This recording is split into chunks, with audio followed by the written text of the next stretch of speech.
بدعقیدہ قاتل کی سزا۔ اب 20 سال شریف کے طویل عرصے کے بعد رنجیت سنگھ کے دور حکومت میں ہندوستان میں رونما ہونے والا ایک ایمان افروز واقعہ پڑھیے اور جھومیے۔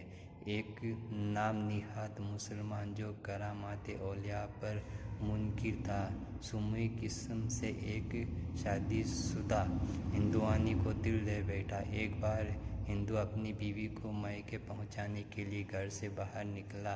ادھر اس بدبخت عاشق پر شہوات نے غلبہ کیا، چنانچہ اس نے ان کا پیچھا کیا اور ایک سنسان مقام پر دونوں کو گھیر لیا۔ وہ دونوں پیدل تھے اور یہ گھوڑے پر سوار تھا۔ اس نے جھوٹ موٹ ہمدردی کا اظہار کرتے ہوئے سواری کی پیشکش کی، مگر ہندو نے انکار کیا۔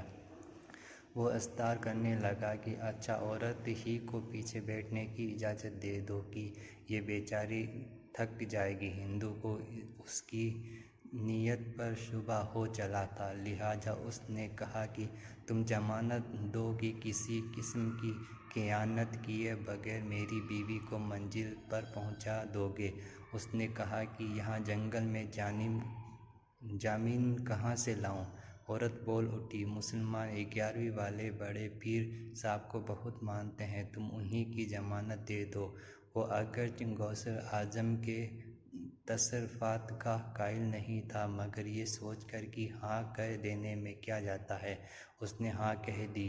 جو ہی عورت گھوڑے پر سوار ہوئی، اس ظالم نے تلوار سے اس کے شوہر کی گردن اڑا دی اور گھوڑے کو ایڑ لگا دی۔ عورت غم سے نڈال اور سہمی ہوئی بار بار مڑ کر پیچھے دیکھے جا رہی تھی۔ اس نے کہا کہ بار بار پیچھے دیکھنے سے کچھ حاصل نہیں ہوگا، تمہارا شوہر اب واپس نہیں آ سکتا۔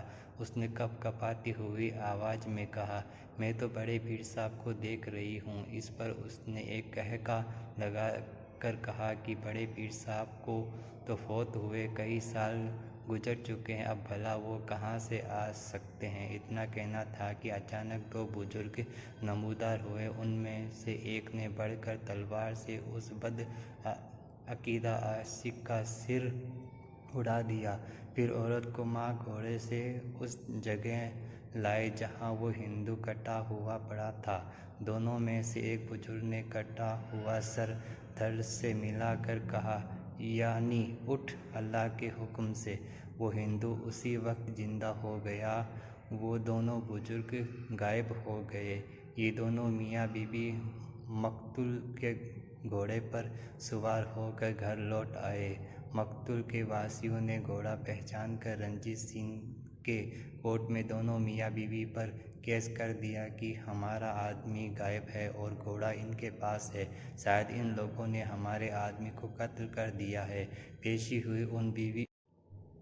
ان میاں بیوی نے جنگل کا سارا واقعہ کہہ سنایا اور کہا کہ ان دونوں بزرگوں میں سے ایک بزرگ یہاں کے مشہور محجوب گل محمد شاہی کے ہم شکل تھے۔ چنانچہ ان محجوب بزرگ کو بلوایا گیا۔ وہ تشریف لے آئے اور انہوں نے آتے ہی اول تا آخر سارا واقعہ لفظ بہ لفظ بیان کر دیا۔